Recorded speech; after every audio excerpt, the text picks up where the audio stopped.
할렐루야. 가장 축복된 자리, 또 가장 좋은 이 예배의 자리 가운데 나오신 우리 성도님들을 주님의 이름으로 환영하고 축복합니다. 가장 좋으신 주님이 이 자리 가운데 우리와 함께 하시고 우리의 심령 안에 하나님의 놀라우신 은혜와 말씀으로 충만하게 채우시는 복된 주일로 우리 예배 가운데 함께하여 주실 줄 믿습니다. 이 시간에 우리 그 주님을 기대하는 마음으로 다 같이 자리에서 일어나셔서 우리 온 마음을 다해서 함께 주님께 찬양하며 나아가겠습니다.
거룩한 하나님 속에서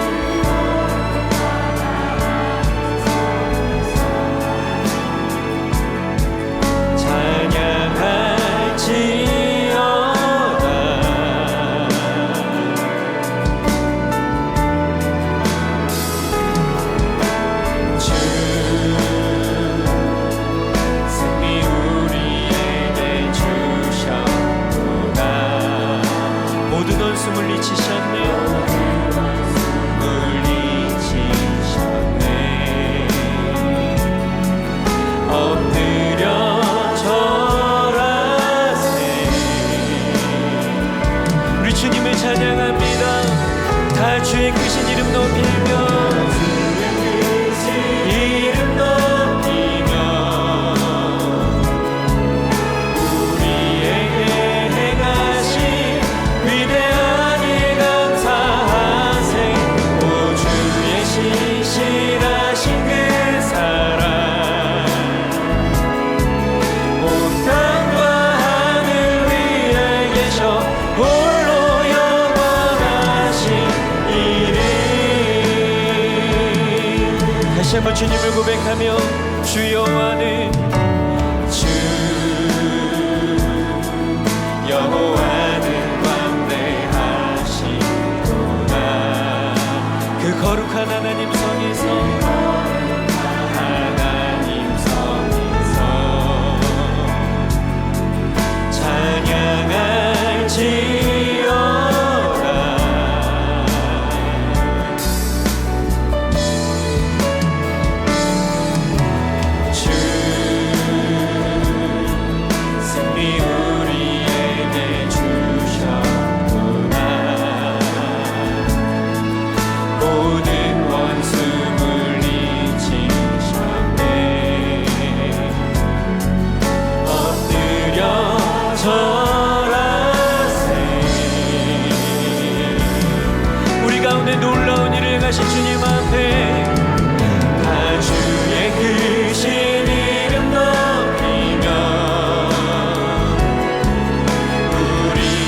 높여 모든 영광과 존귀와 능력 받으소서.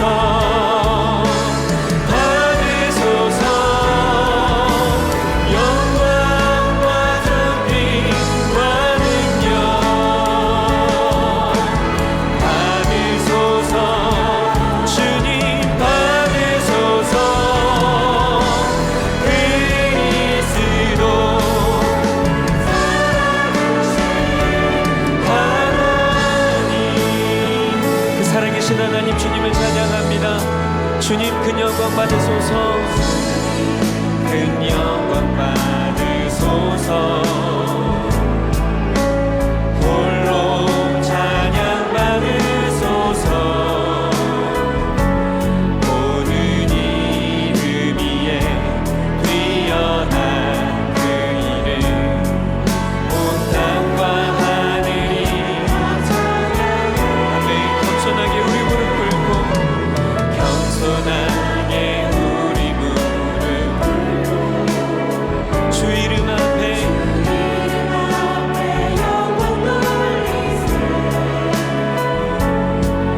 모두 절하세. 독생자의 예수 주님께 찬양 드리리. 모든 영광과 존귀와 능력 주님 받으소서. 주님 받으소서. 영광과 존귀와 능력 받으소서. 받으소서. 그리스도 우리 가운데 살아계시며 모든 찬양을 받게 합당하신 주님 앞에 모든 영광과 존귀와 능력 주님 받으소서. 주님 받으소서. 영광과 존귀와 능력 받으소서. 받으소서. 그리스도 살아계신 하나님 주님을 찬양합니다. 그리스도 살아계신 우리와 함께 하시는 그리스도 살아계신 그리스도 살아계신 하나님. 살아계신 하나님께 감사와 영광의 박수를 올려드리겠습니다. 아멘. 전능하사 천지를 만드신 하나님 아버지를 내가 믿사오며 그 외아들 우리 주 예수 그리스도를 믿사오니 이는 성령으로 잉태하사 동정녀 마리아에게 나시고 본디오 빌라도에게 고난을 받으사 십자가에 못 박혀 죽으시고 장사한 지 사흘 만에 죽은 자 가운데서 다시 살아나시며 하늘에 오르사 전능하신 하나님 우편에 앉아 계시다가 저리로서 산자와 죽은 자를 심판하러 오시리라. 성령을 믿사오며 거룩한 공회와 성도가 서로 교통하는 것과 죄를 사하여 주시는 것과 몸이 다시 사는 것과 영원히 사는 것을 믿사옵나이다. 아멘.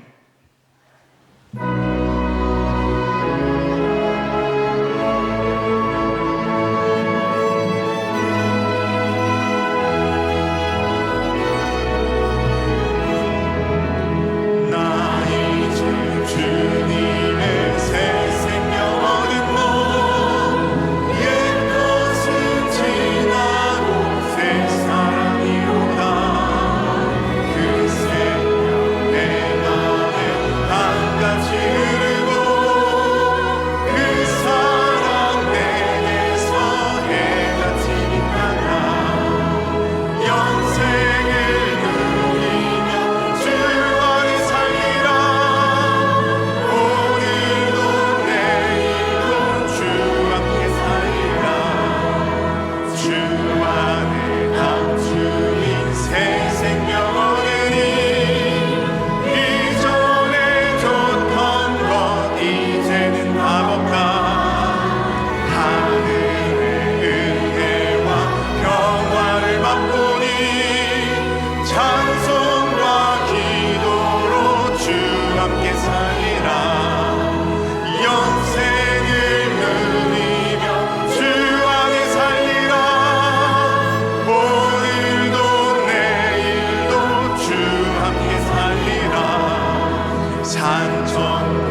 말씀하시네 주 말씀하시네 내 손 잡으라고 내가 곧 길이요 진리 생명이니 나 그 길을 보내 주 예비하신 곳 다른 길로 돌아서지 않으리 예수의 길 그 좁은 길 나는 건네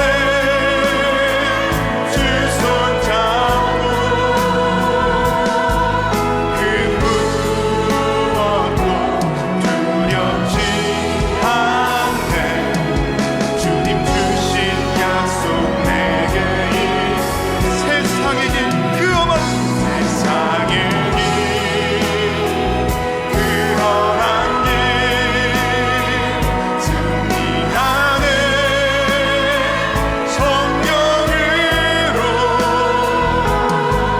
그 무엇도 바라지 않네 저 하늘에 내 소망 있으니 안개 속에서 주님을 보내 안개 속에서 주님을 보내 아무도 없을 것 같던 그곳에서 손 내미셔서 나를 붙드네 길이 곧 쓰러져 가던 그곳에 주 말씀하시네 주 말씀하시네 내 손 잡으라고 내가 곧 길이요 진리 생명이니 나 그 길을 보내 주 예비하신 다른 길로 돌아서지 않으리 아멘 예수의 길 그 좁은 길 나는 건네 주 손 잡고 그 무엇도 두렵지 않네 그 무엇도 두렵지 않네 주님 주신 약속 내게 있으니 세상의 길 그 험한 승리하네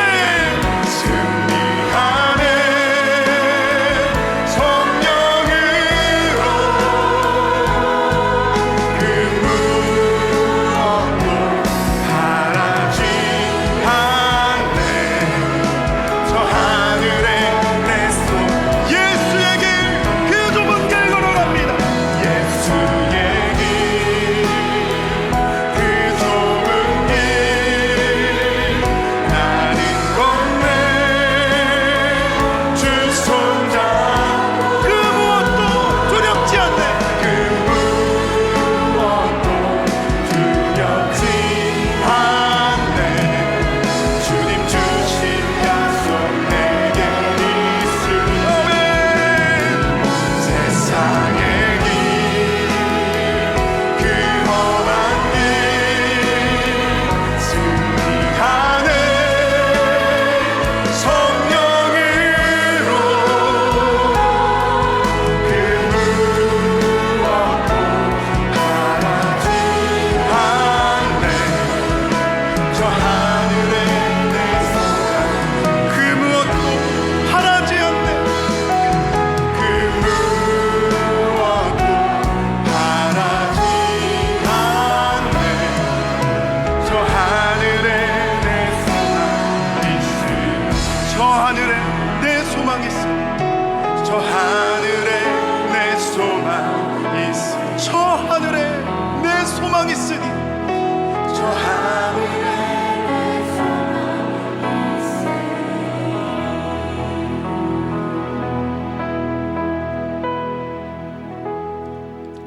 거룩하시고 자비로우신 하나님 아버지, 은혜 베풀어 주셔서 예수님을 나의 주 나의 하나님으로 믿게 하신 하나님의 그 크신 사랑을 찬양하며 경배하며 예배를 올려드립니다. 주님, 우리 가운데 임재하여 주셔서 우리의 지난 한 주간 돌아보면서 죄와 싸우려고 힘써 노력을 했지만은 본질상 죄인이라서 죄를 지을 수밖에 없었던 모든 것들을 안타까워하며 괴로워하며 힘들어하며 회개하오니 용서하여 주시옵소서. 주님께서 온전히 우리 마음의 왕으로 자정하셔서 이제 죄와 싸우기를 피 흘려 싸워 승리하신 주님과 같이 승리의 계가를 우리 하나님께 올려드리는 영광의 예배를 드리는 저희들 되게 하여 주시옵소서. 주님, 피로 값주고 사시고 세우신 수영로 교회가 이곳에서 영혼 구원의 그 열정을 식히지 아니하고 사랑방 전도 축제로 한 영혼에 대한 그 사랑을 한 마음으로 쏟게 하여 주시니 감사합니다. 저희들도 누군가의 전도에 의해서 예수님을 만났고 예수님을 믿음으로 구원받은 하나님의 백성 되어 싸우니 하나님의 이 놀라운 사랑의 강건함을 받아서 우리도 복음의 빚진 자답게 한 영혼을 살리는 데 힘을 다 쏟을 수 있도록 역사하여 주시옵소서.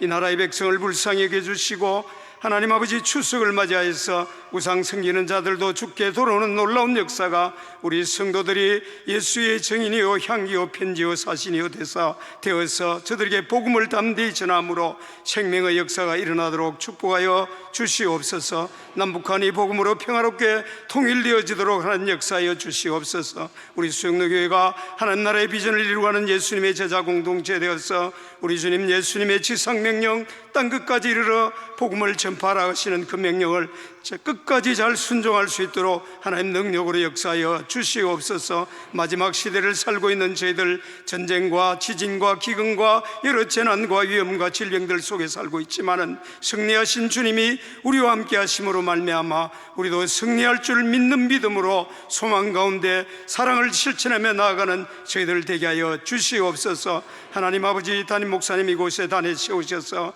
하나님의 생명의 말씀을 전하게 하실 때에 그 말씀을 하나님의 말씀으로 받아서 주님께서 기뻐하는 가정을 온전히 세울 수 있는 능력의 남편과 아내 온 가족 구성원들 다 되게 하여 주시고 우리의 다음 세대에도 이 생명의 말씀이 잘 전수되어서 신앙의 명문 가문들도 우리 수영로교회가 다 든든히 세워지도록 축복하여 주시옵소서. 하나님 아버지, 교회를 위해 섬기고 봉사하는 모든 손길들을 기억하여 주시고 성령으로 봉사하면서 기뻐하는 섬김에 있게 하여 주시옵소서. 찬양대의 찬양을 기쁘게 받아주시고 우리의 신앙 고백이 되어지고 하나님께 영광이 되어지도록 역사하여 주시옵소서. 우리 구주 예수 그리스도의 이름으로 기도 올리옵나이다. 아멘.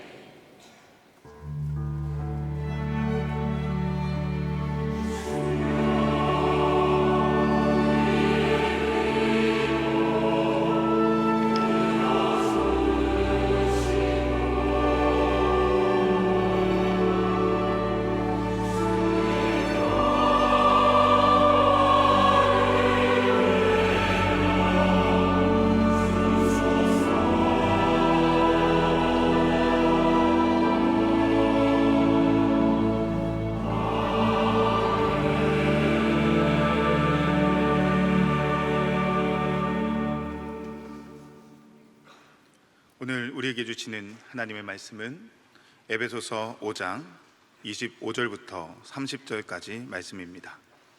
가져오신 성경을 펴서 함께 보겠습니다.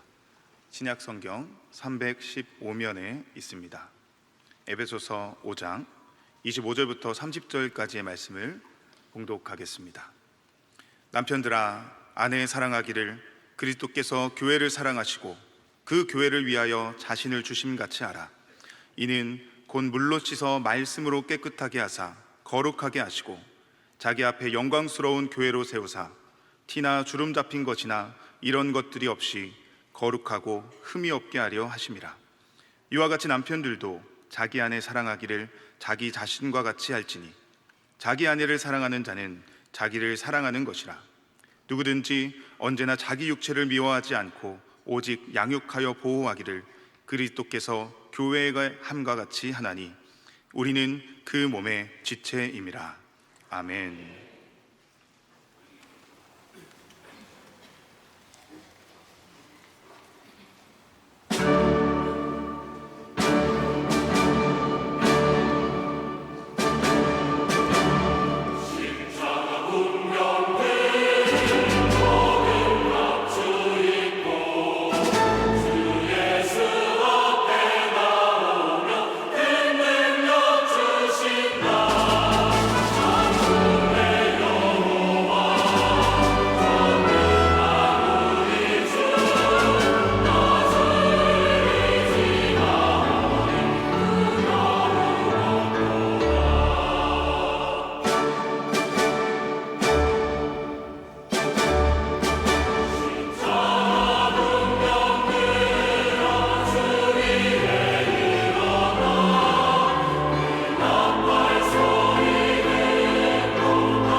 감사합니다. 교회 소식을 여러분들 주보를 보시기 바라고요. 추석 명절에 영혼을 경고에 세우는 5가지 스텝, 이렇게 해서 명절을 잘 보낼 수 있도록 다양한 이렇게 프로그램들이 있고요. 안내가 있습니다. 추석에 가정 예배를 위한 순서지도 잘 이용을, 가족들이 모여서 예배를 드릴 때 이용하시기 바라고요. 또 이 장거리 여행을 할 때에 말씀을 들을 수 있도록 이 은혜로운 설교를 모아서 2시간 코스, 3시간 코스 이렇게 다양하게 있습니다. 여러분들이 앱을 이렇게 누르시고 홈페이지 들어오셔도 되고, 여러분들 핸드폰으로 다 잘 편리하게 할 수 있도록 해놓았습니다. 여러분들은 사용하시기를 바라고요.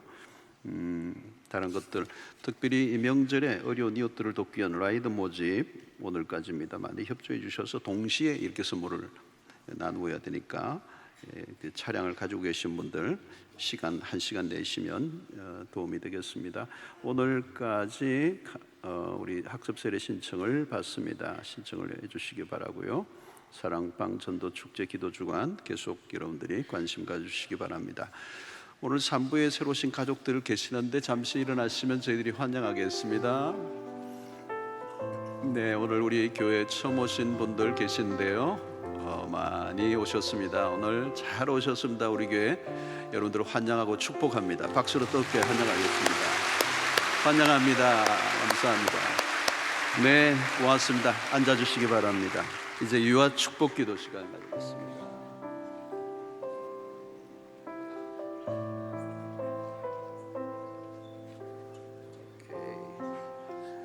자, 보자.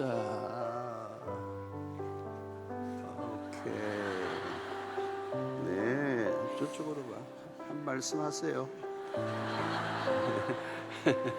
기도하겠습니다. 하나님 아버지, 하나님이 주신 귀한 생명 회의 주님의 손에 의탁합니다. 주님의 오른손으로 붙들어 주시고 일평생 동행하여 주시옵소서. 주의 은혜와 주의 복으로 충만케 하여 주시옵시고, 이 악한 세상 가운데서도 거룩하게 보존하여 주시고 지켜 주시옵소서. 진리로 자라가게 하여 주시옵시고, 하나님의 말씀 안에서 믿음 안에서 무럭무럭 자라가 하나님의 나라의 일꾼 되게 하시고 거룩한 영향력 끼치는 복의 통로가 되게 하여 주시옵소서. 지혜를 더하여 주시고 건강하게 자라가게 하여 주시옵시고, 가정의 기쁨이요 공동체의 유익이요 하나님의 나라의 복된 생명으로 쓰임받게 하여 주시옵소서. 하나님께서 놀랍게 복의 복을 더하여 주실 줄로 믿사옵고 예수님의 이름으로 기도하옵나이다. 아멘.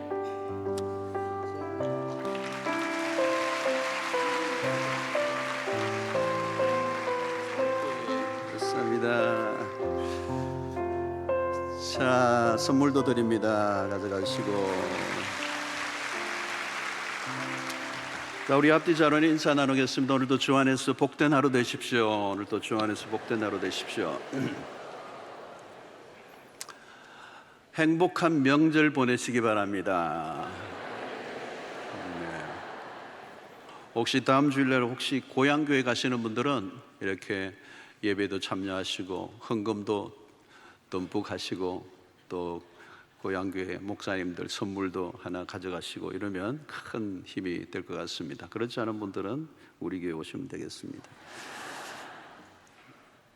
자, 여러분, 가정을 이루는 일은 너무도 복되고 아름다운 일입니다. 문제는 그것이 결혼한 순간부터 그런 아름다움, 그런 행복함이 주어지는 게 아니라는 데 있습니다.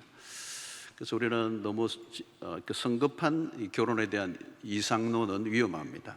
결혼에 대한 잘못된 환상이 자꾸 이제 가지게 되면 그게 깨지니까 이제 불행해지는 거거든요.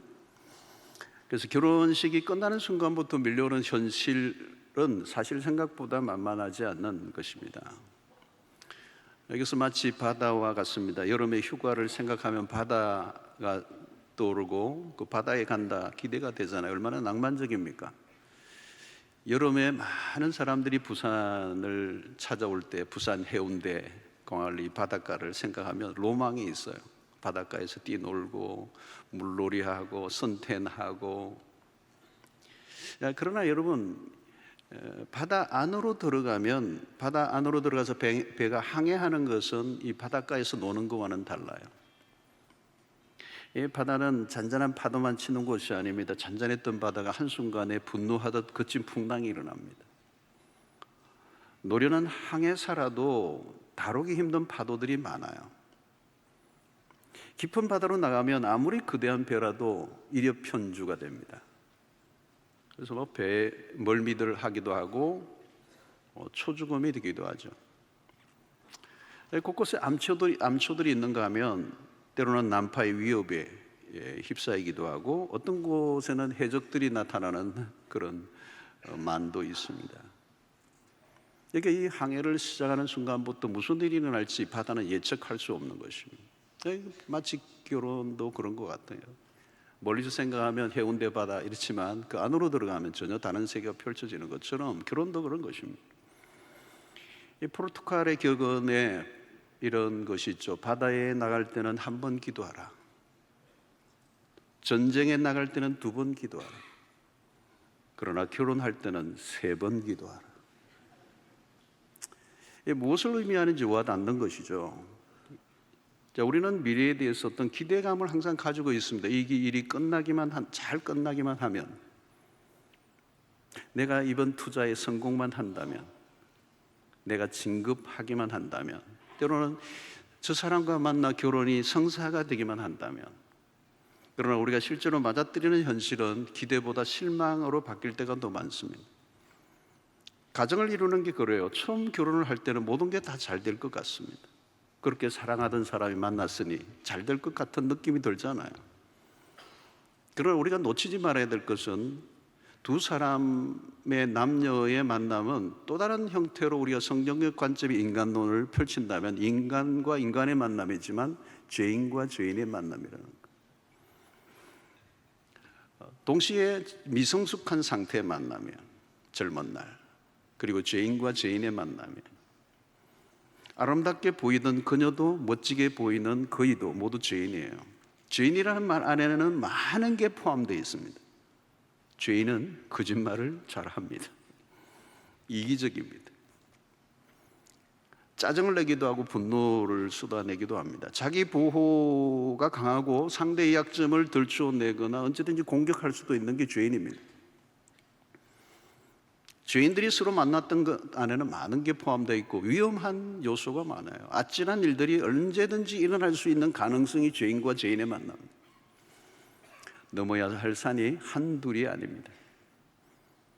오늘 우리는 바울의 에베소서의 마지막 부분에 이 가정의 원리를 가르쳐 주는데, 우리는 지난 시간에 바울이 아내들에게 요구한 복종, 주 안에서 복종하라, 남편에게 복종하라 그랬습니다. 오늘은 남편들에게 요구되는 것을 다루고자 합니다. 그래서 오늘 남편들이 조금 듣기 거슬릴지도 모르겠어요. 살살 하겠습니다. 그런데 아내들은 오늘 무슨 얘기를 하나 보자 또 귀를 기울이시는데 너무 무섭게 그렇게 이렇게 하지 마시고 편안하게 들으시면 좋겠고, 저는 원리를 얘기하는 거예요. 원리를 얘기하기 때문에 지난주에 남편에게 복종하라는 이 복종이라는 단어도 쉬운 단어는 아니에요. 이게 복종이라는 단어는 그냥 순종이라는 단어보다 한 단계 더 들어간 거거든요. 그러니까 영어로 좀 obedience가 아니고 submit이라는 표현을 써요. 굉장히 강한 것입니다. 근데 사실은 그리스도가 우리에게 복종하신 삶을 사셨거든요. 그것이 빌립보서에 나오는 것입니다. 그러니까 우리는 문화의 오염을 당했기 때문에 복종이라는 단어나 사랑이라는 단어에 대한 정확한 이런 관점을 갖고 있지 않습니다. 그래서 왜곡된, 그리고 우리의 상처를 안고 그 단어들을 바라보니까 거부반응이 생길 수가 있습니다. 오늘 또 이제 우리는 이 원리, 성경에 말하는 이 원리를 우리가 붙잡으려고 하는 거죠. 어찌됐든 지난 주간은 아내들에게 주신 말씀을 전했고, 그래서 지난주는 대체적으로 남편들이 아멘이 많았던 거고, 오늘은 이제 아내들이 아멘이 안 되는데 반대로 해야 돼요. 오늘은 사실 남편들이 아멘을 하셔야 되는데, 그리고 이제 다음 주일은 이제 남녀, 아내와 남편에 관해서 종합적으로 정리를 제가 하려고 합니다. 자, 남편에게 주어진 책임은 아내를 사랑하라는 것입니다. 25절의 말씀입니다. 오늘 읽었던 본문 전체 다 그렇게 포함되어 있는데요. 남편들 아내 사랑을 그리스도께서 교회를 사랑하시고 그 교회를 위하여 자신을 주심같이 하라 그랬습니다. 이게 아내들을 사랑하라고 할 때 이 사랑이 이게 뭐냐 하는 거죠. 근데 오늘 얘기 보니까 그리스도가 교회를 사랑하시고 그 교회를 위해 자신을 내어주셔 그 같은 사랑이네요. 아내에게 요구되는 이 복종도 쉽지 않은 것이었지만 남편에게 요구되는 것은 아내들에게 요구된 복종 그 이상입니다. 특별히 오늘 사랑이라는 단어가 오염되어 있는데 우리말에는 그냥 사랑이죠. 다른 표현을 하기 어렵습니다. 그냥 사랑하면 그냥 사랑이라는 단어밖에 없는데 헬라어 이 신약이 기록된 헬라어는 사랑이라는 단어가 굉장히 다양합니다. 여기서 사랑은 이 표현은 아내를 사랑하는 이 사랑은 아가페테라는 단어를 쓰는데 이것은 아가파오의 2인칭 복수 능동태 명령형입니다.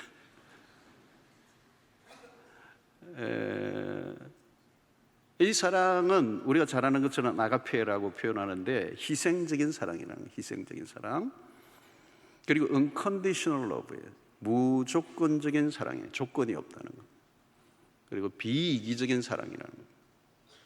그러니까 사랑에 있어서 가장 차원이 높은 사랑을 지금 이 아가페를 라는 단어고, 이 단어를 가지고 바울은 남편에게 아내를 이렇게 사랑하라. 자, 이 명령형이라는 말도 마찬가지로 상황과 상관없는, 또 상대의 조건과 상관없는 교회를 향한 그리스도의 사랑이 이렇게 우리에게 보여졌습니다. 남편에게 제시된 이 사랑은 결국 가벼운 사랑이 아니라는 거예요. 감정, 일시적인 어떤 조건에 따라 내 마음에 들면 그렇게 사랑하는 그런 사랑이 아니고 굉장히 무게가 있는 묵직한 단어예요, 이게 사실은.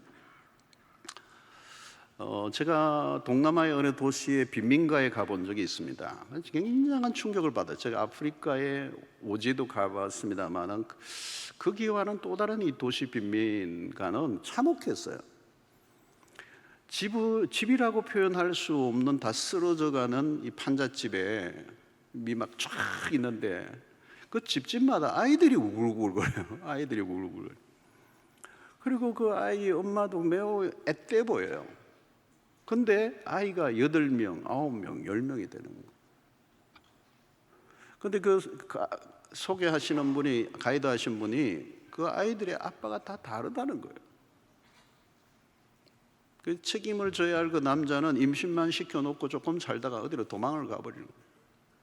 그러면 또 이 어린 자매는 또 다른 남자를 만나서 살다가 아이를 가지고 또 그러다 보면 또 떠나버리고, 그게 이제 반복되는 거예요. 그게 일상이거든요. 그러니까 그것이 한 집만 그런 게 아니라 그 동네가 다. 거기에는 책임이다 또 희생이다라는 개념이 없어요. 그건 사랑이 아닌 거죠. 그래서 오늘 여기서 바울이 얘기하려고 하는 이 사랑은 희생이라는 단어가 들어가는 것입니다. 예수님이 제자들을 사랑하시되 끝까지 사랑하신다. 왜 그리스도의 죽음이 희생인가? 죄는 누가 지었습니까? 우리가 지었습니다. 누가 죽어야 됩니까? 죄인이 죽어야 돼요. 그런데 예수께서 대신 담당하신 거, 이게 희생이고 우리의 죄에 대한 그분이 대신 책임을 져주신 거예요. 그리고 그 책임을 지기 위해서 당신의 몸을 던지신 것입니다. 이게 이제 아가페라고 하는 사랑입니다. 이것이 남편에게 주어진 역할이라는 겁니다. 여자는 한 남자에게 자신의 인생을 맡긴다는 거죠. 결혼이라는 행위가. 그래서 당신을 사랑한다는 말은 당신을 책임지겠다. 끝까지. 그리고 내 생명까지 내어놓고 당신을 책임지겠다. 이게 이제 결혼이라는 거예요. 그래서 멋진 남자는 외모나 능력의 출중함이 아니라 책임을 지는 사람입니다. 사랑한다고 하는데 책임을 지지 않으면 그것은 사랑이 아니죠. 그래서 남자다움은 책임이다. 그리고 그 책임을 다하기 위해 어떤 희생도 마다하지 않는 것, 그것이 아가페, 그리스도께서 교회에 보여주신 사랑이라는 것. 그것을 남편에게 요구하고 있다는 거죠. 자, 요즘 갈수록 남자다움의 면모가 줄어들고 있다. 이게 일반적인 평입니다. 엄마 품에서 자라난 마마보이들이 많다. 그리고 밥 잘 사주는 누나 같은 아내를 찾는. 허약한 남자는 믿음이 가지 않죠. 경제적인 책임도 마찬가지. 남편 대신 아내가 경제적 책임을 질 수도 있어요. 가정마다 다를 수는 있습니다. 그러나 남편이 아닌 아내가 책임을 지는 쪽으로 가면 남편과 아내의 역할은 바뀔 수밖에 없습니다. 그래서 여성의 남성화, 남성의 여성화, 이 가정의 기본적인 구조가 깨어진다는 거죠. 그러면 남편이 아닌 아내에 대한 의존도가 높아지면 역기능적 가정이 되는 것입니다.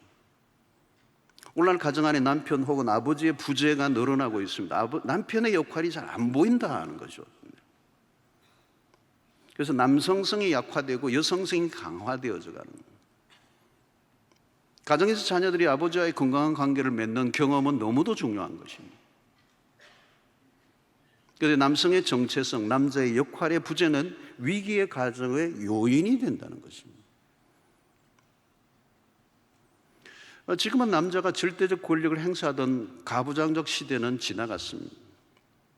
사실 오늘 이런 설교도 어떤 남성들에게 해당이 안 될 수가 있어요. 너무 아내에게 학대를 받고 있는 남편에게 여성에 대한 의존도가 어찌됐든 높아져 가고 있습니다. 요즘 문화 안에서 일어나는 특징은 결혼에 대한 책임보다 실리를 따집니다. 배우자가 나에게 도움이 되는가? 이건 굉장히 위험한 생각이죠. 내가 아내를 위해 죽어줄 수 있는가? 이 질문을 하는 것입니다. 여러분, 십자가를 지는 삶은 너무 대단히 거창한 것은 아닙니다. 하루 종일 직장에서 지친 몸으로 집에 돌아와 쉬고 싶은데 집안일을 도와달라고 할 때 아내가 갑자기 속에서 부글부글 끓는 거죠. 내가 하루 종일 죽도록 일하고 온 것을 모르나? 그때 십자가를 묵상해야 합니다. 자아에서 올라오는 소리를 죽이고 아내의 요청을 들어주어야 하는 것이죠. 쉽지 않습니다. 희생적 삶은 쉬운 게 아닙니다. 일상에서 자아 중심적 욕망을 꺾는 일이 순교라고 할 수 있습니다. 귀찮아도 묵묵히 해내는 것이죠. 오리를 가자고 하는데 십리까지 가주는 이 산상수훈적 삶. 그리고 아내가 시키는 일을 인상을 쓰고 억지로 하면 안 돼요. 예수님이 억지로 십자가를 지시지 않았기 때문에. 열을 받아 억지로 청소를 했다면 무효입니다. 다시 시작해야 합니다. 그것이 아가페예요, 아가페. 그러니까 한 여성에게 에젤이라고 하는 엄청난 수준의 역할을 요구하는 것도 그건 여성의 위치를 격하시키는 게 아니라 여성의 위치를 굉장히 존중해 여기는 것처럼 한 남성의 한 아내에 대한 그런 이 엄청난 사랑을 요구하는 것도 한 남성의 그리스도적 위치로 지금 우리에게 상승시켜주고 있는 거예요. 자, 결혼의 일상은 결코 만만하지 않습니다. 그냥 자질구레한 것을 건너뛰고 싶지만 그럴 수 없다는 것입니다. 가정 안에서 목숨 걸 일은 별로 없어요. 아주 작은 실천들. 이 아가페는 우리의 일상의 작은 내 자아를 죽이고 아내를 사랑하는 자질구레한 다양한 것에서부터 시작이 되는 것입니다.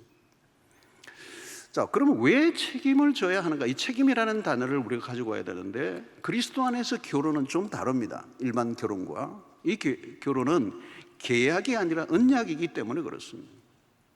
계약은 상거래와 비슷합니다. 주고받고의 등식이 맞을 때 성립이 되는 거예요.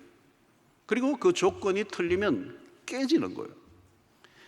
그러나 언약은 이해타산과 상관없이 깨어질 수 없는 관계를 맺는 것입니다.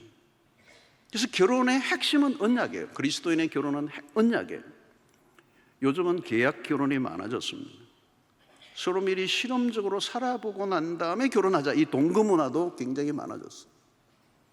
그러나 처음부터 실을 잘못 깬 것입니다. 결혼은 한번 해보는 게 아닙니다. 결혼은 언약입니다. 언약은 결혼의 당사자들만으로 이루어질 수 없습니다. 두 사람만의 합의로 이루어진 결혼은 두 사람의 합의에 의해서 언제든지 끼어들 수 있습니다. 그게 계약입니다. 그러나 언약은 두 사람만이 아니라 반드시 하나님 앞에서 이루어져야 돼요. 그래서 우리끼리만의 결혼, 그것은 그리스도인들에게는 통용될 수 없는 논리예요. 자, 우리는 언약 관계를 불편하게 여길 수 있습니다. 그러나 언약은 결혼 생활 가운데 일어날 수 있는 숱한 위기 속에서도 그 가정을 지켜줄 수 있는 안전망입니다.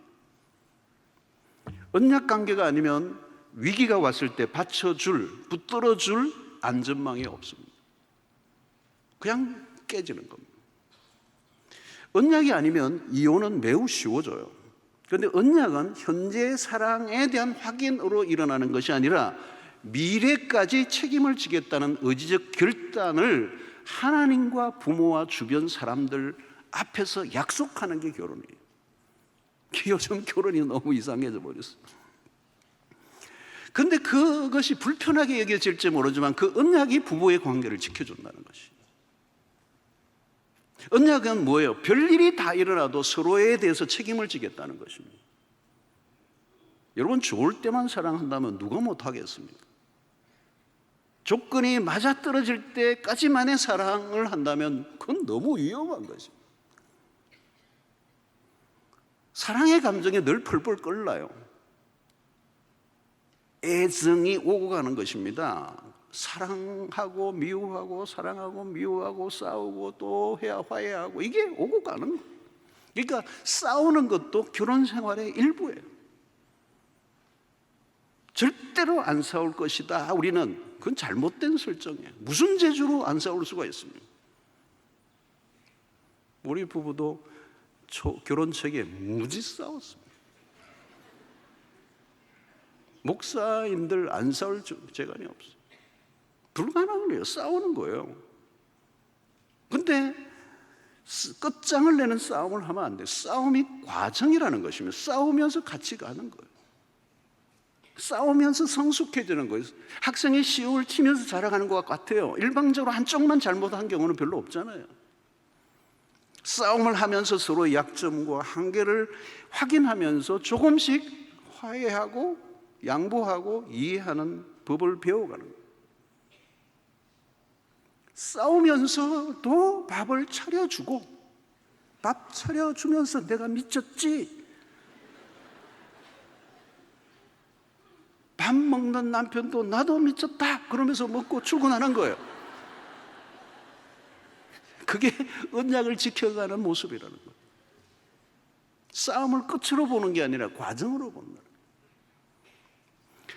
자, 여자들은 연약한 그릇, 왜 사랑의 얘기를 요구하느냐 남편에게. 연약한 그릇이다. 베드로전서 3장 7절에 이 베드로가 결혼을 해본 사람이에요.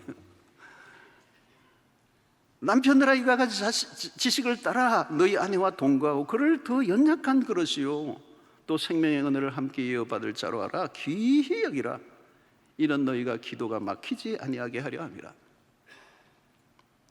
자, 아내들은 연약한 그릇이라는 거예요. 육체적으로 정서적으로 연약한 존재, 보호를 받아야 될 존재다.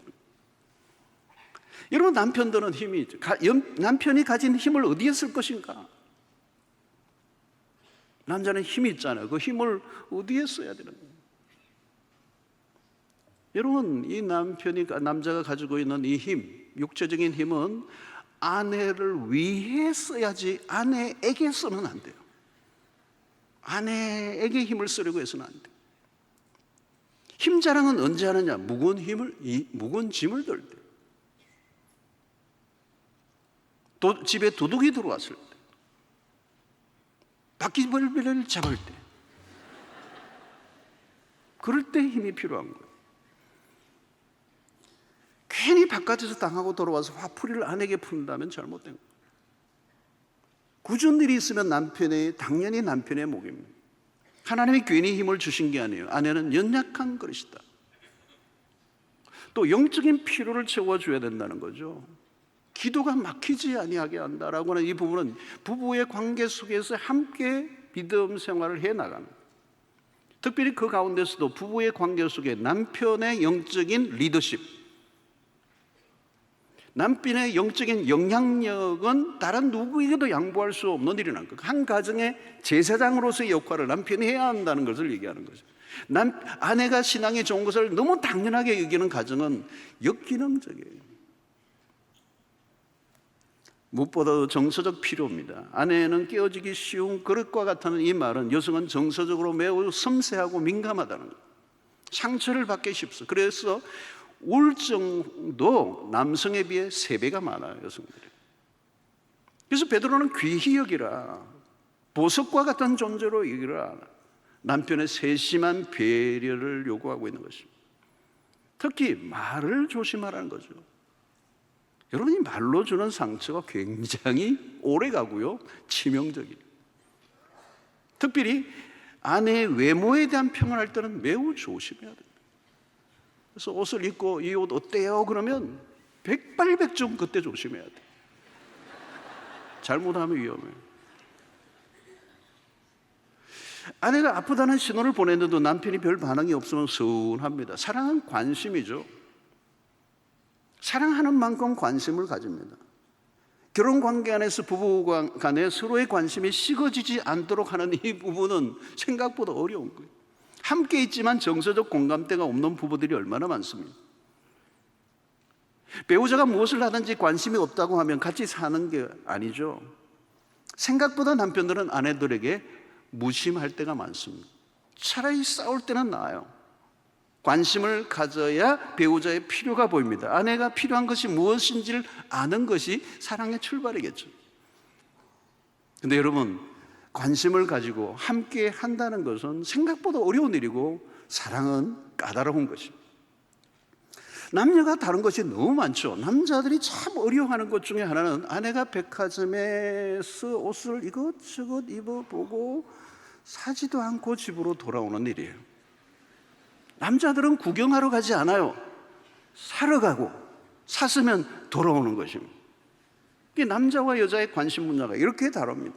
남자들은 생일이나 결혼 기념일을 잘 잊어버려요. 그러나 여자들은 결코 잊지 않습니다.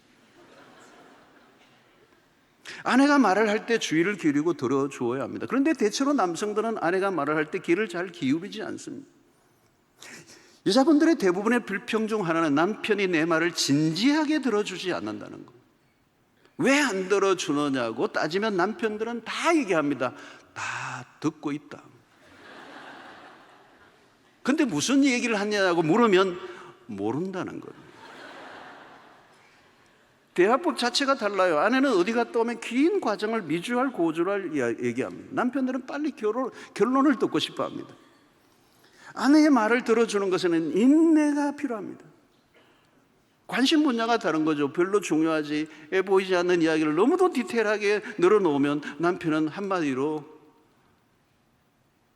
정리하고 싶습니다. 그러나 아내에게 중요한 것은 이야기의 결론이 아니라 함께 하고 싶어 하는 것입니다. 아내와의 대화에는 고도의 집중력이 필요합니다. 감정이 토하는 대화를 하려면 상대방의 말에 귀를 기울여야 합니다. 말은 빙상의 일각입니다. 마음의 작은 표현일 뿐입니다. 표현하지 않은 것을 들으려 하면 나도 마음을 열고 들어야 합니다.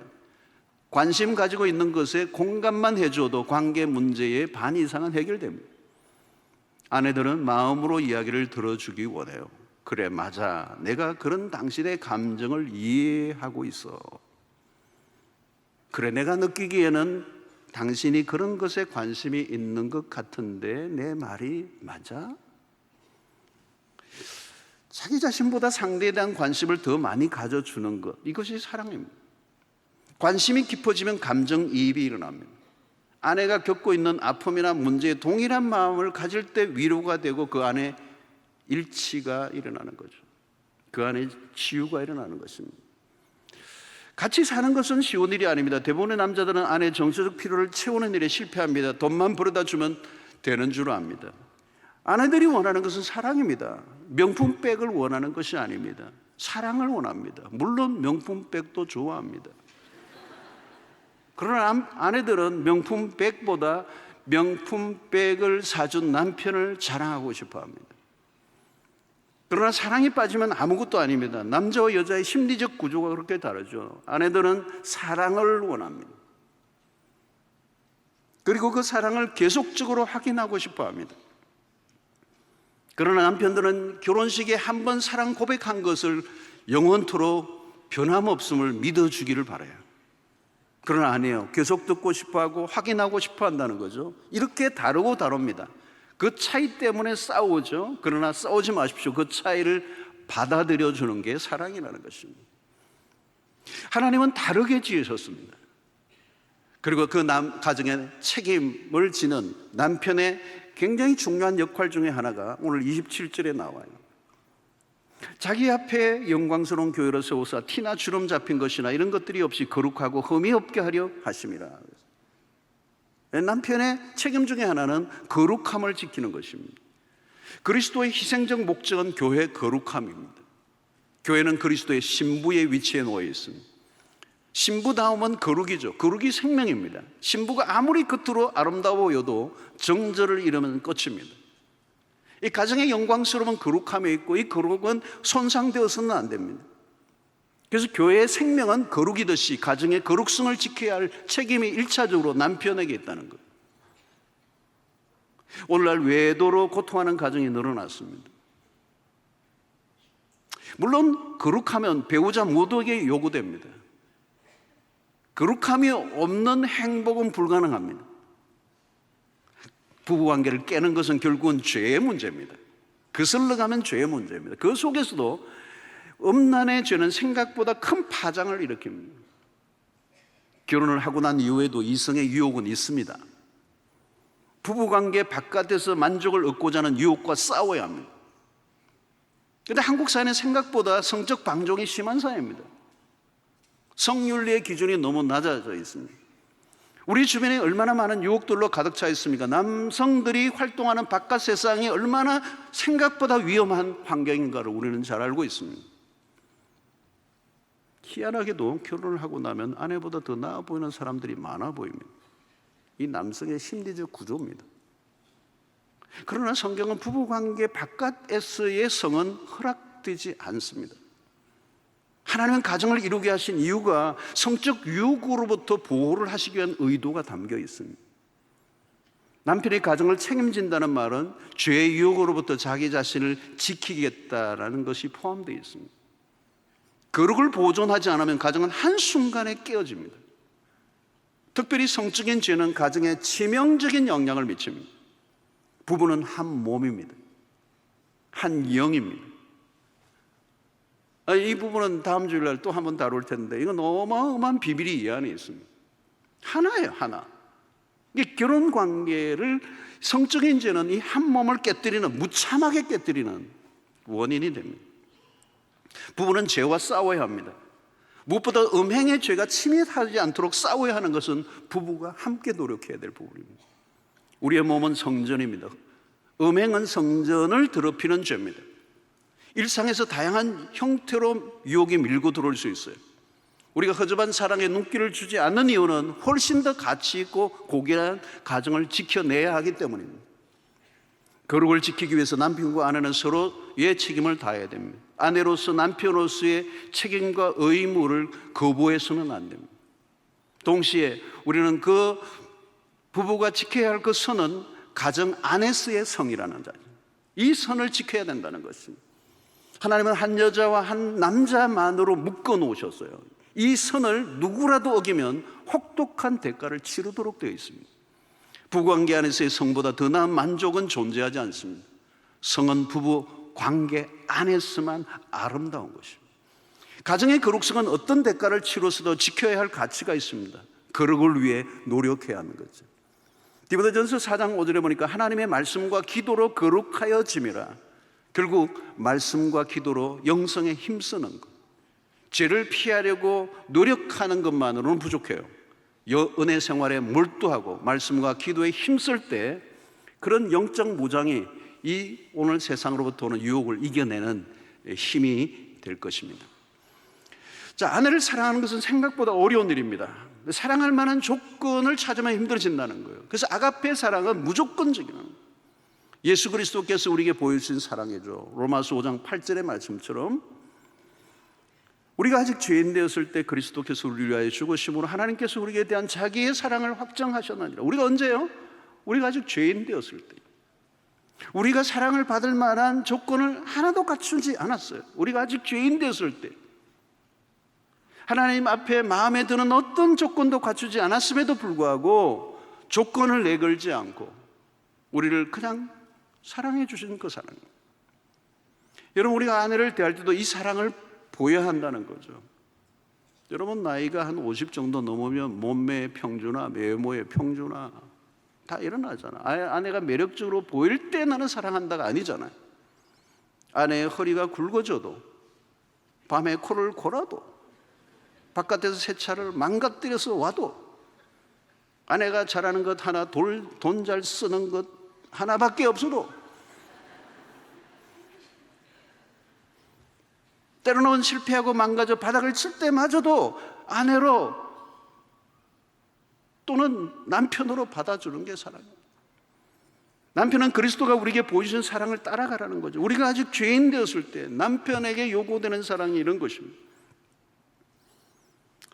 사랑하는 성도 여러분, 우리는 한순간에 우리를 행복하게 해줄 마술단지는 존재하지 않습니다.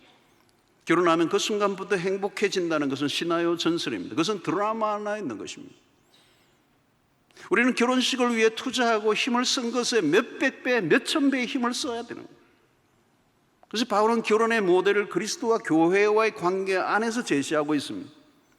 우리가 교회와 그리스도와의 깊은 관계를 경험하면 당연히 좋은 부부관계를 만들어 갈 수 있게 된다는 것입니다. 은혜의 강에 빠지지 않고 맨정신으로 성격차를 극복해낼 수 있을까? 못해요. 아내가 싫어질 때 바로 그때가 기도해야 될 때입니다. 배우자의 약점과 실수가 눈에 자꾸 띌 때 내 입에서 무슨 말이 나올 것인가? 격려의 말보다 도끼를 품은 말이 내 입에서 나올 때 우리가 해야 할 일은 엎드리는 것 외에는 다른 길이 없어요. 사랑으로 서로 종노릇하며 남편에게, 아내에게 주신 명령에 순종할 수 있는 능력을 달라고 매달리는 영적 노력이 필요한 것입니다. 여러분, 우리가 잘 알고 있지만 잘 안 되잖아요. 노력을 해보지만 한계에 부딪히잖아요. 답은 우리의 힘으로 되는 것이 아니라 하나님의 은혜가 임해야 되고 성령의 능력이 우리에게 임해야 하고 말씀과 기도로 우리가 날마다 영적으로 성숙해 가야 이 일들이 가능해진다는 거예요. 여러분, 영적 성숙이 결국은 이 에베소서에서 우리에게 가르쳐주는 굉장히 중요한 핵심이에요. 우리가 그리스도 안에서 자라가는 거예요. 영적으로 자라가면 자라갈수록 다른 지수들이 다 올라가는데 어떤 지수들이 올라가요? 나도 모르게 관계 지수가 올라가는 겁니다. 사람들을 품는 용량이 올라가고 인내하는 지수가 올라가는 것입니다. 여기에는 시간이 필요해요. 과정을 생략하고 행복이 주어질 수는 없습니다. 과정은 매우 까다롭고 복잡하고 힘들어요. 그러나 그 열매는 우리가 생각하는 것보다 훨씬 더 크고 풍성하기 때문에 대가를 지불할 만하다는 것입니다. 사랑하는 성도 여러분, 세상에 가장 힘든 것은 사랑이에요. 그러나 그 사랑은 해볼 만한 사랑이요, 우리는 이미 하나님으로부터 그 사랑을 받았고 그 사랑을 배웠습니다. 그 사랑이 지금도 우리에게 부어지고 있어요. 남편에게 그 받은 사랑을 아내에게 베풀라는 것입니다. 예수 그리스도께서 인간을 사랑하신 그 수준으로까지 우리를 요구하죠. 사실 이것은 아득한 일입니다. 그러나 불가능한 일은 아니에요. 그래서 에베소서 5장 18절에 오직 성령으로 충만함을 받으라, 그 성령의 은혜가 주어지면 그리스도가 교회에 대해서 하신 것과 같이 오늘 남편이 아내에게 그런 놀라운 사랑을 베풀 능력이 그 안에서 흘러나오게 된다는 거예요. 여러분, 가정에 대해서 비판적인 관점을 가지고 결혼을 멀리 하려고 하는 사람들이 오늘날 늘어나고 있습니다. 이건 아마 세상의 영향일 거예요. 우리는 성경적 원리를 붙들어야 합니다. 사랑과 복종 안에 많은 게 담겨 있습니다. 힘들어 보이지만 말씀에 순종하는 삶을 사는 것이 가장 쉬운 길이에요. 아내에게 요구한 그 복종과 남편에게 요구하고 있는 이 사랑이 어려워 보이지만 하나님의 은혜 속에서 이 원리를 지켜나가고자 할 때 가정 속에서 이루고자 하는 그 천국과 같은 놀라운 경험들을 하나님이 준비해 놓고 계시는 것입니다. 그리고 서로 안 맞아서 처음에는 울고 불고 눈물을 흘리는 세월들을 거치게 될 수밖에 없어요. 속이 썩기도 하고 안타까움으로 발을 동동 구를 때가 많습니다. 그러나 세월이 흐르고 나면 어느 순간 남편도 아내도 변해 있어요. 부딪히면서 깊어지고 갈등하면서 성숙해져 가고 있는 거예요. 가정 안에서 남편은 남편의 역할을, 아내는 아내의 역할을 하는 가운데 그 속에 수없는 사건과 일들이 일어나지만 그 과정들을 통하여 하나님의 백성들을 빚어내시는 거예요. 그 가정이 아니면, 그 아내와 남편의 과정이 아니면, 그런 관계가 아니면 도무지 경험할 수 없는 하나님의 그 우리를 다듬어 가심의 역사들이 그 관계 안에 있는 것입니다. 결혼이라는 관계 안에 죄를 극복해 나가는 과정, 점점 성화를 경험해 가는 그 부부의 관계 속에서 구원의 그런 회복을 경험하고 우리에게 주신 그 구원의 풍성함을 그 부부 관계 안에서 경험하게 되는 것입니다. 그리고 그 가정을 하나님이 회복시키시고 회복된 그 과정을 통하여 사명을 감당하는 그런 역사를 하나님이 계획하고 계시는 것입니다. 여러분, 부부관계 안에 계획해 놓으신 이 행복과 만족, 그리고 그 기쁨은 이 세상의 어떤 것과도 비교할 수 없는 하나님의 비밀이 그 가정 안에 숨어 있다는 사실을 우리가 기억해야 합니다. 그래서 전도서 9장 9절에 이런 말씀이 있죠. 내 헛된 평생의 모든 날, 곧 하나님이 해 아래에서 내게 주신 모든 헛된 날에 내가 사랑하는 아내와 함께 즐겁게 살지어다. 그것이 내가 평생의 해 아래에서 수고하고 얻은 내 몫이니라 그랬어요. 전도서에 헛되고 또 헛되고 헛된 인생의 날에 하나님이 딱 하나 주신 몫이 있어요. 하나님이 허락하신 몫이 있는데 누릴 몫이 헛된 날에 내가 사랑하는 아내와 함께 즐겁게 살지어다. 이 전도서의 기자의 기가 막힌 이 말씀이 오늘 우리에게 주어진 약속이라는 사실을 믿으시고 성경적 원리를 붙잡고 이 사랑과 복종의 이 관계, 이것은 성경적 원리 속에서의 사랑과 복종이라는 사실을 기억하고 이 말씀을 지켜 힘쓰지만 그 길로 가고자 할 때 길이 열리고 빛이 열리고 하나님의 새로운 그런 가정을 향한 계획들이 성취되는, 그래서 이 세상에 어디에서도 경험할 수 있는 축복과 은혜가 이 속에 쏟아져 나온다는 사실을 기억하시는 은혜가 있게 되기를 축원합니다. 그래서 오늘 이 말씀을 읽지 않았지만 그 다음 구절에 이 비밀이 크도다 그랬어요. 이 둘이 한 몸이 되는 이 비밀이 얼마나 큰지 기대하시라. 다음 주일날 날 살피도록 하겠습니다. 기도하겠습니다. 하나님 아버지, 오늘 또 우리 남편들에게 주신 말씀을 살펴보았습니다. 성경적 원리를 우리가 붙잡고 힘들지만 또 순종하며 나가는 저희들 되게 해주시고 가정을 통하여 이루시고자 하시는 하나님의 계획과 그 뜻을 우리가 잘 받들고 섬기고 이루어갈 수 있도록 힘 주시고 은혜 주시고 능력 주시기를 원합니다. 그래서 하나님 우리의 가정이 갈수록 천국과 같은 가정으로 바뀌는 역사가 일어나게 하여 주시옵시고 우리의 실수와 허물을 줄여가고 우리의 죄성을 극복하고 하나님의 말씀에 순종해 나갈 때 우리에게 주신 그 약속이 성취되는 은혜를 허락하여 주시옵소서. 예수님의 이름으로 기도하옵나이다. 아멘.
주님, 이 시간에 귀한 물질을 구비해 주의 손에 올려드렸습니다. 하나님의 나라와 복음을 위해서 귀하게 쓰여지게 하시고 드린 손길들 기억하사 우리의 모든 생업에 복을 주시며 나누고 베풀고 섬기고도 남는 역사가 일어나게 하여 주시옵소서.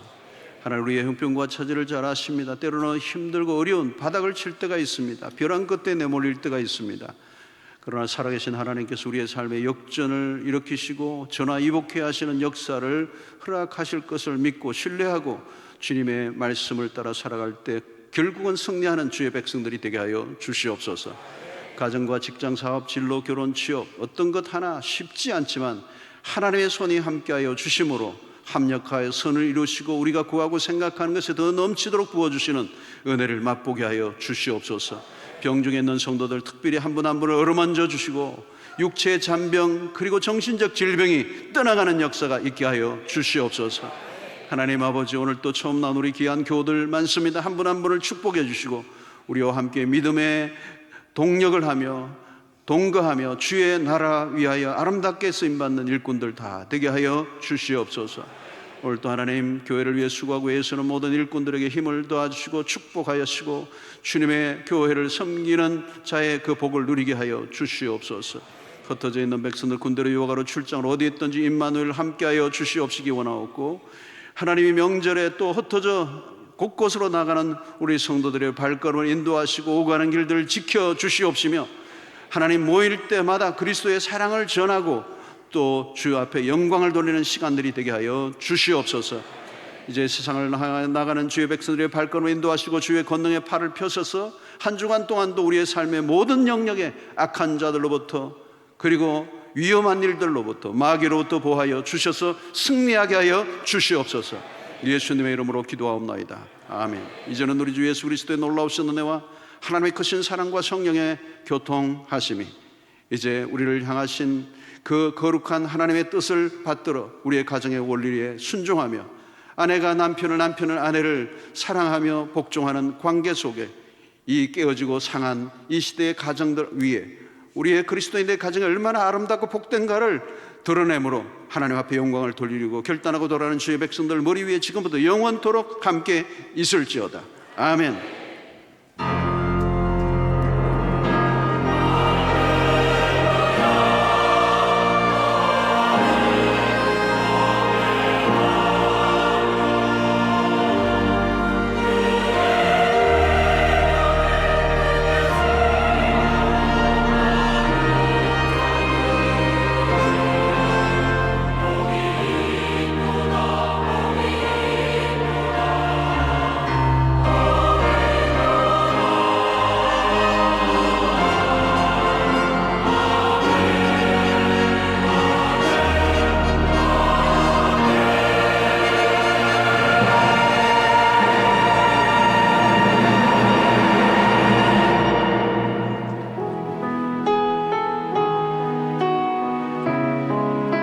믿음으로 이 땅을 살겠노라. 믿음으로 선포하며 함께 고백하겠습니다. 세상 흔들리고 사람들은 변하여도, 세상 흔들리고 사람들은 변하여도 나는 주를 섬기리. 주님의 사랑은 영원히 변하지 않네. 나는 주를 신뢰해. 세상 흔들리고 사람들은 변하여도, 세상은 흔들리고 사람들은 변하여도 나는 주를 섬기리. 주님의 사랑은 영원히 변하지 않네. 나는 주를 신뢰해. 오직 믿음으로, 오직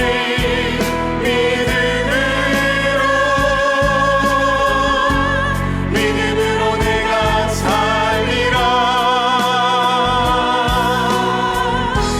오직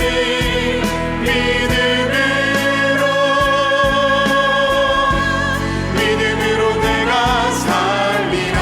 믿음은 들리고 사람들 주를 떠나도, 믿음은 들리고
말미암아 오직 의인은 믿음으로 말미암아 살리라. 오직 의인은 믿음으로 말미암아 살리라. 오직 의인은 믿음으로 말미암아 살리라. 한 주간 믿음으로 살아가는 여러분 되시길 축복합니다. 아멘.